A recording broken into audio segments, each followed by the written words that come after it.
Okay. So, something that was very important to Dad at the very end of his life was him writing his book with Phil. Mm-hmm.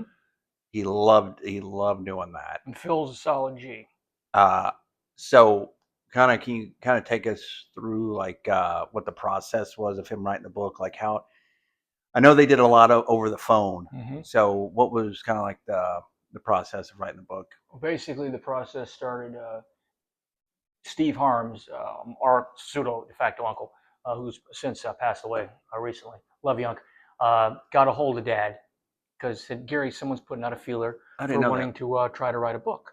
And Dad was like, Steve, who would want to write my book and who would care? Because Right. Dad was of the opinion, was like, I'm not that special. I'm just not. I'm just a guy. Like when Vampiro met him, he kept calling him Mr. Hart. And Dad said, I appreciate the respect, my boy, but I'm just another guy on the card.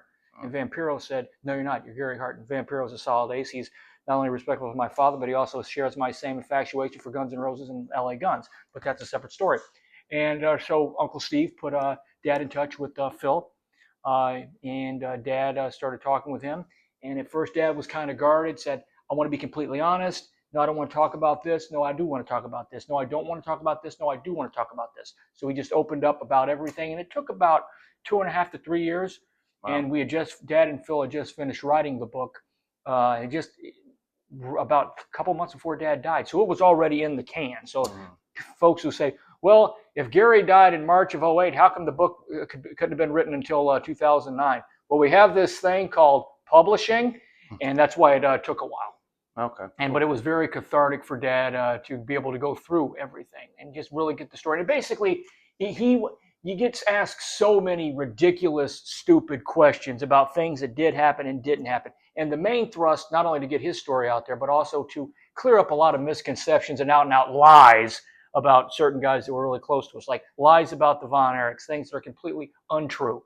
You know, because most of that stuff that you hear about them is completely ridiculous. They're a good Christian family, and the fact that Dad had them, they made Dad look really, really smart for a really long time. Lies about Bruiser Brody, saying that he was just some guy because of the way the history of our business is chronicled. What you hear about Bruce is that he was just this big belligerent bully who stuck promoters and took liberties with guys. No, not at all. Not true.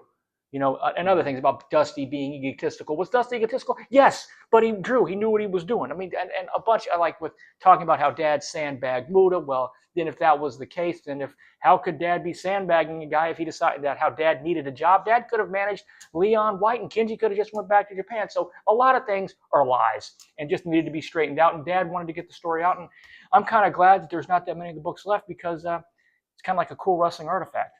I just wish Phil would put a hologram cover on.